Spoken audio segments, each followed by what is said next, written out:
শ্রী গুরু ভাগবত দ্বিতীয় খণ্ড। রচয়িতা ডক্টর চন্দ্রভানু শতপথী।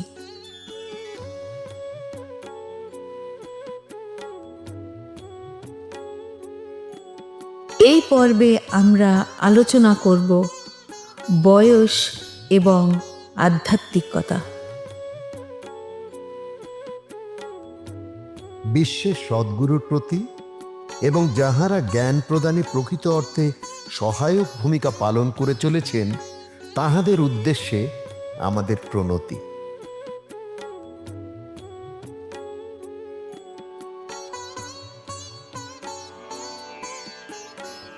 মাত্র কিছু বয়স দেহে অন্য বয়স হয় মনের, আধ্যাত্মিক আয়ু হয় ভিন্ন, ভিন্ন মানুষের আয়ু ভিন্ন। ভক্তের শারীরিক বয়স নহে তা আধ্যাত্মিক বয়স, আয়ু শেষ হলে দেহ মরে, আত্মা থাকে সূক্ষ্মরূপ ধরে। মানুষের দেহের একটি নির্দিষ্ট আয়ুকাল থাকে, তবে মনের বয়স ভিন্ন। এইভাবে আধ্যাত্মিক বয়সও ভিন্ন। সুতরাং একজন মানুষের অনেক ধরনের বয়স আছে বলে মনে করা যেতে পারে। একজন ভক্তের শারীরিক বয়স তার আধ্যাত্মিক বয়স বলে বলা যায় না, কারণ মৃত্যুর সময় দেহ মারা যায় কিন্তু আত্মা এখনো একটি সূক্ষ্ম আকারে থাকে। মানুষের আধ্যাত্মিক স্তর চেতনা জাগায় প্রগতির, দেখে বয়স সাধু সন্তর বৃথা চেষ্টা যোগ্যতা মাপার।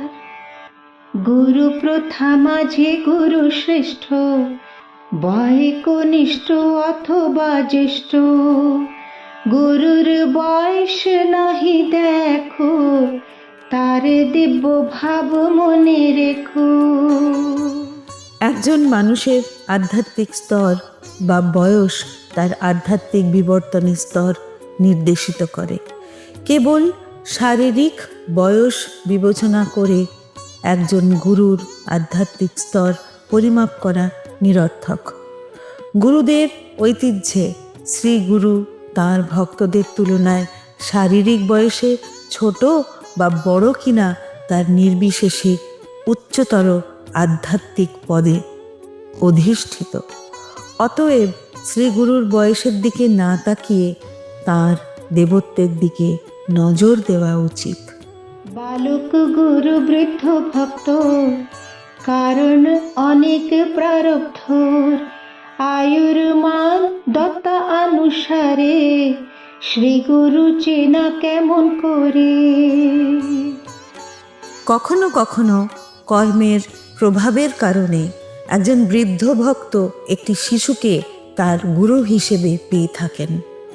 অতএব মানব বয়সের পাল্লায় শ্রী গুরুকে পরিমাপ করে কেউ কিভাবে তার মহত্বের পরিমাপ করতে পারে? শ্রী গুরুর চরণে আমাদের সবাইকার সাষ্টাঙ্গ প্রণাম।